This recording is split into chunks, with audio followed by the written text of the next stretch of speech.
Hello, my name is Tim, and I'm 53 years old.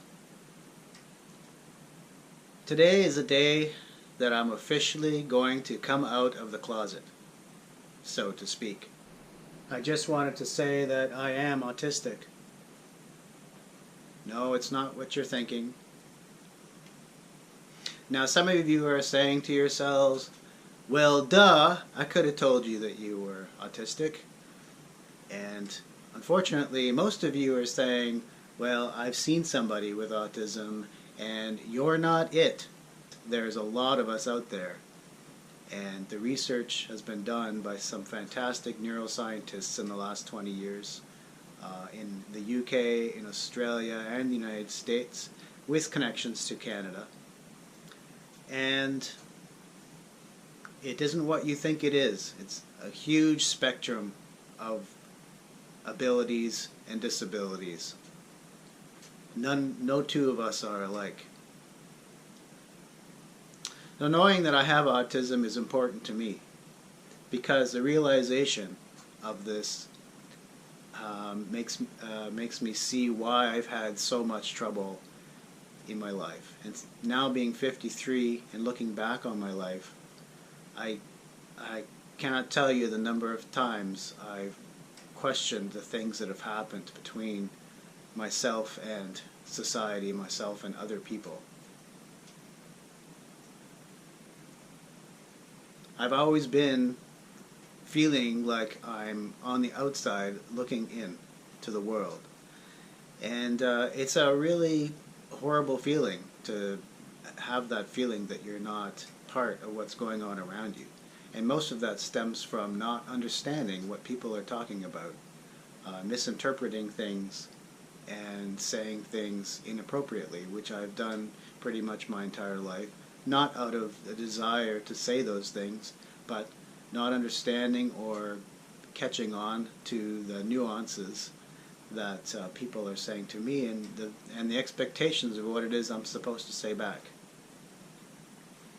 And so as a child I wasn't autistic, and that's because there was no diagnosis of autism. There was no understanding. There was an understanding, but it wasn't mainstream like it is now. So because of my lack of communication skills, not catching what people are saying and how they're saying it and what I'm supposed to say back, I've run into a lot of troubles. I was in school, I was bullied a lot by other kids on the playground.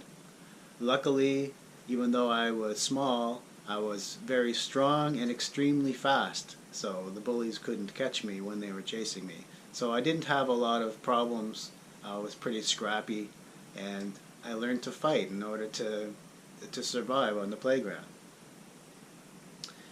But more disturbingly is the fact that because I didn't understand what was being said by other people and in the classroom, I often became the person at the back of the classroom, being held in at recess, being with other quote-unquote dumb kids, trying to do assignments, and what does that do to a young child? Well, eventually it breaks down their self-esteem. It may even cause a child to begin to look upon the world as if everybody is against them, and to dismiss them, develop certain attitudes that become ingrained in a person's life. And I have to say that a lot of this happened to me. The most disturbing thing is that teachers would not like them having me in their class. And once I knew that I had autism, I started looking back at my childhood school life and realized that for every single year of my grade school, I can pick out examples of violence against me from teachers. From grade 3, at least, up until even grade 7. Grade 7, I had a 6'4" teacher carry me out of the classroom by my throat and pin me up against the hallway against the wall in the hallway, threatening me if I didn't continue to disturb the class. I don't really remember what it was I was doing that was so disturbing, but I do know now that it was directly related to my not understanding what's going on in the world around me. A huge problem in my life is something I still struggle with, and even though I've been out of the classroom for so long, and that's been lights. I've got sensory issues. A lot of autistic people have sensory issues. So I'm constantly hearing things, and I can't really block them out. I find it really difficult to block them out, so my concentration is poor. And if you look at my report cards, practically every year a teacher has said, Tim is doing okay, but he's constantly not listening and not being able to understand what's going on.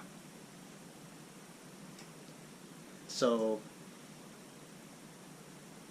part of the problem there too is lights. So lights are fluorescent, and the fluorescent lights in the classroom, I didn't realize until I got to high school age that if I'd go to the classroom before everyone else, I would turn off the lights and I'd feel an incredible sense of relief, because most of the time under fluorescent lights I've got this heavy weight on the front of my head, and it was because I can see the flickering of the lights.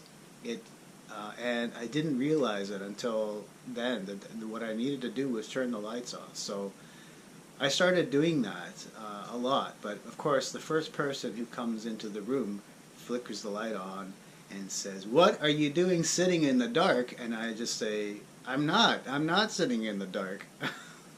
Anyway, so that has been a problem for my entire life. Even when I tried to I've had so much trouble. This leads me into my whole work life.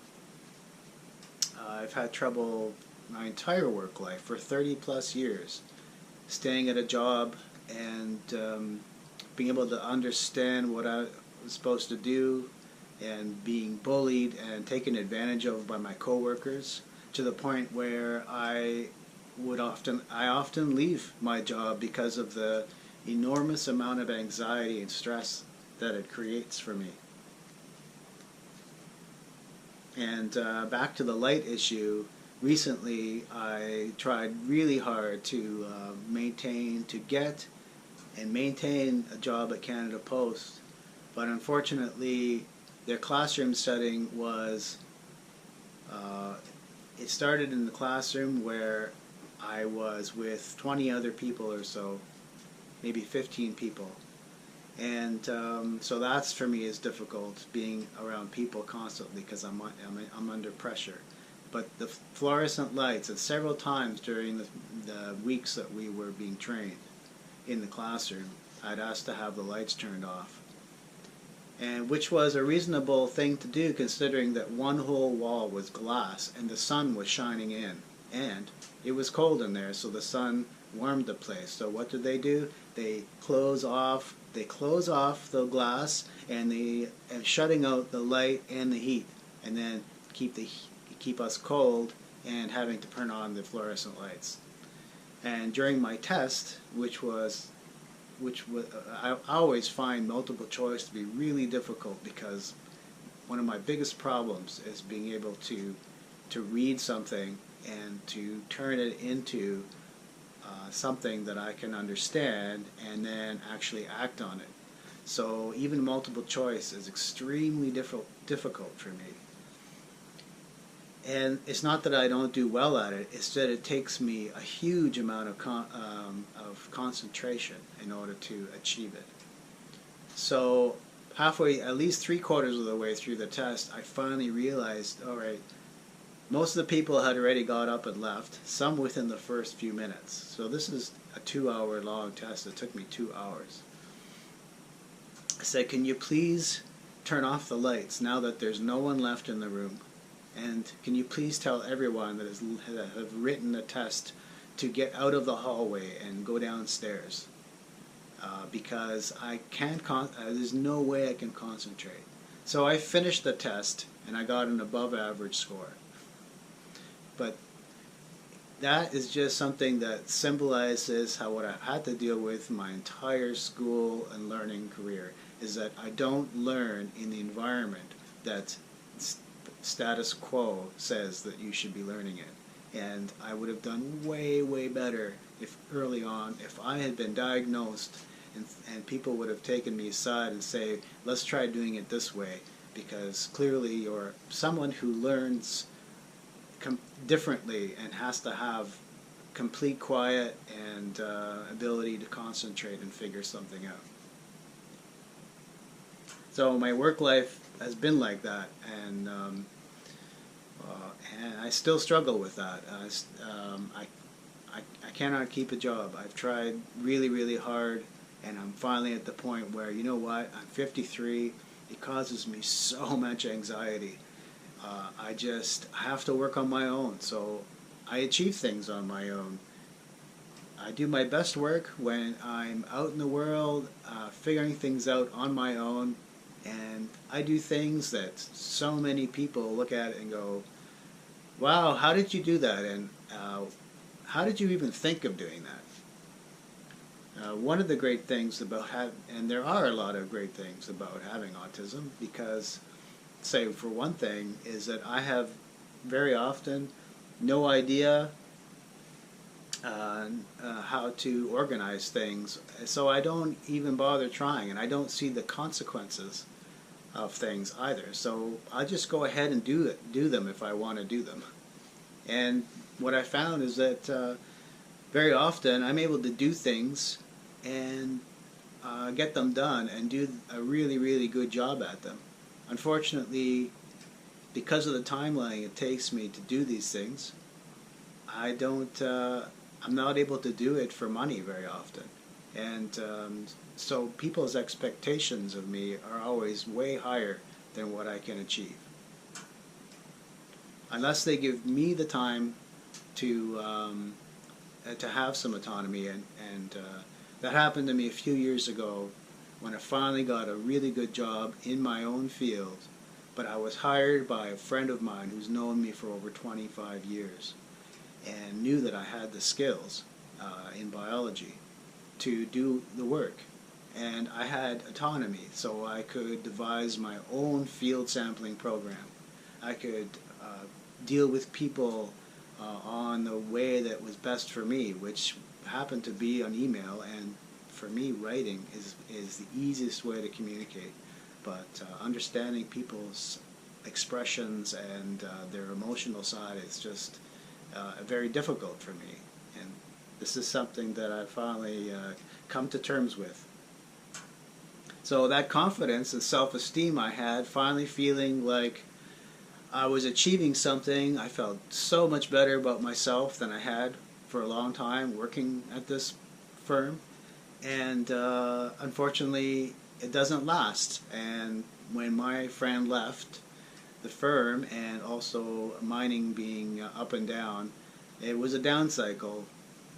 So I lost that position, and I lost my support network. So I made some good money during that time and a year or two afterwards because I had high self-esteem. I was able to convince other employers that do similar things that I could achieve.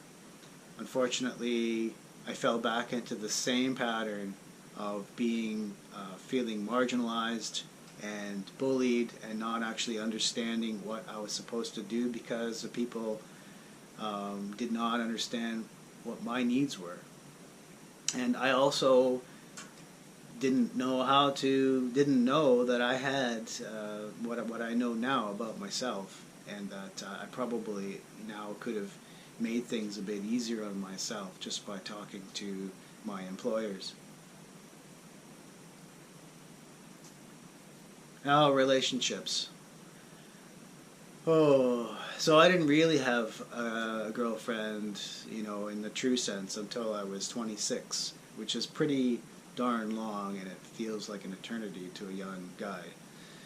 So being on the outside and looking in, I finally felt like, I was starting to understand things, and I was starting to communicate better and pick up on things way better than I had in my teenage years and even through my 20s. But then did start having a string of girlfriends after that, a small string, mind you. And one of them I married, and now in hindsight, I'm not sure that that was the best thing that I should have done. I don't think it was something that I should have done, frankly. And I have two really beautiful young children who are now older, and I love them very much. But unfortunately, because there are some people that still look at me as that I'm bad, even though I just have problems dealing with social situations, they're estranged. And I'm really sorry to both of you, because I don't know what else to do. But the anxiety that has been created by the fact that I am still seen as being a bad person means that I can't really see them. It's too anxiety provoking for me, and it is too bad, because I'm not a bad person and I do have things to give, and I would continue to try giving if I was given the chance. And yes, I don't have many friends. I haven't ever really had a lot of friends. I've got a friend from high school. I have a friend I met at college, because I was working so hard just to pass my courses. I would stay late, I would spend extra time, and that's when I met my current other friend, who turned out to also be relative on the spectrum, as we say. And that's probably why we got along, because we both had to focus. We both had a very different way of looking at the world. So there you have it. But today being, World Autism Day, I just thought it was time for me just to come out and say to so many people that I know that this is why I may have said things in the past that seemed strange or weird or inappropriate, or if I sounded angry when I'm not, and that was a constant one that I kept hearing from my new partner. And I do want to take a second to say that it was my new partner who saw in me that I was someone who was worth understanding, and someone who was worth being with. So she started to research, because even though we had only communicated by writing on the internet, she saw me as a completely different person from when she met me in person. She could not figure out where this person was that she thought she had met before, and she realized there was something not quite right. So she started to research and started explaining to me the things that I say that were hurtful that I didn't realize, started to show me ways of coping better. And it's opened up an entirely new world to me. There's been so much fantastic research done on autism or Asperger syndrome, especially since the mid-'80s and in the last 10-15 years. So I'm very thankful to her for bringing me out, being able to allow me to come out and to function a little bit better in the world. And so a lot of autistic people do have gifts and abilities. Music has been something that always helped me through my life. It got me into university. Without my music, I would not have had high enough marks. I even failed at music, though, because of the expectation of being the expectation that I would be able to do all the coursework well, and I couldn't. If I was allowed to play, I might have taken up a more of a official music career but that never happened.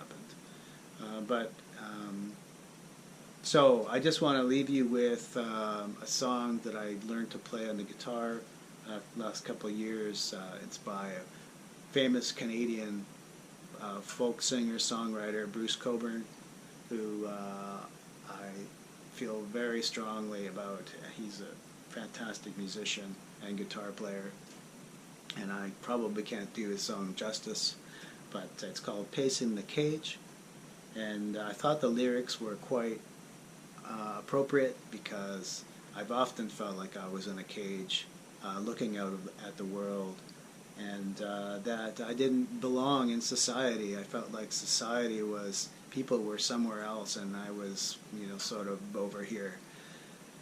And that's too bad because, you know, I think that adults really do need a lot of help. We can't get diagnosis unless we pay lots of money, and we can't access help, and there often isn't anything available to us.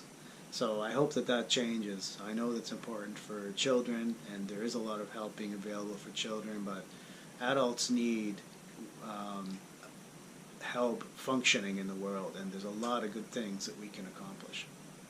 So, so I hope that this hasn't been too long and boring, but here's the song.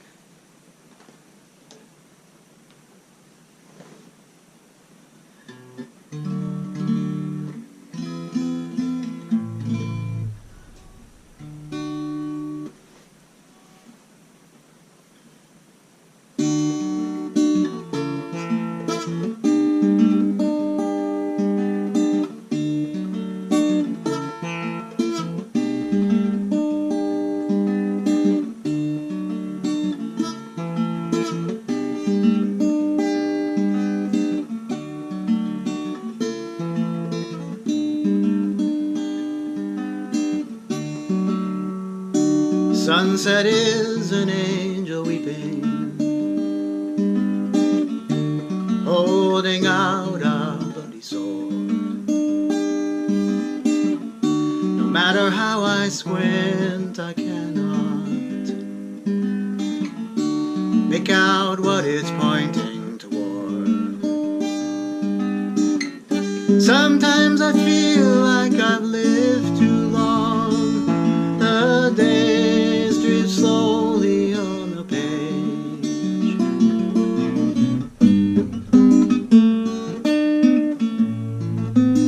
Sometimes you're pacing the cage.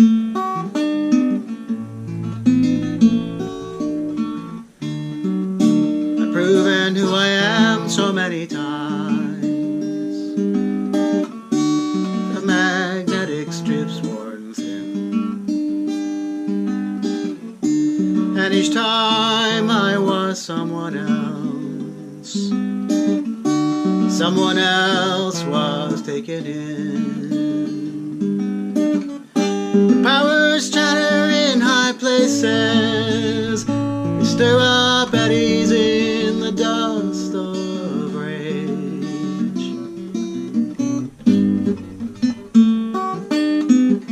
And you find yourself pacing the cage.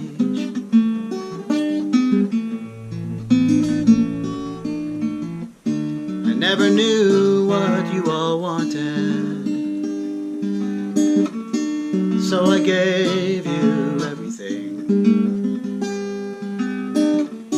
All that I could pillage, and all the songs that I could sing.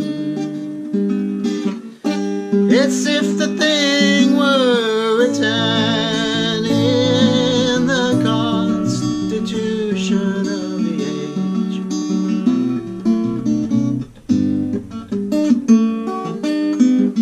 And you find yourself pacing the cage.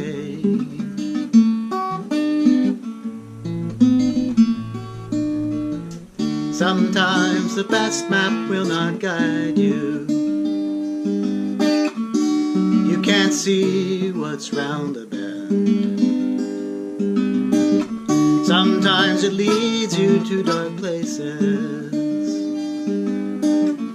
Sometimes your darkness is your friend. Today these eyes scan bleached out land for the coming of the outbound stage.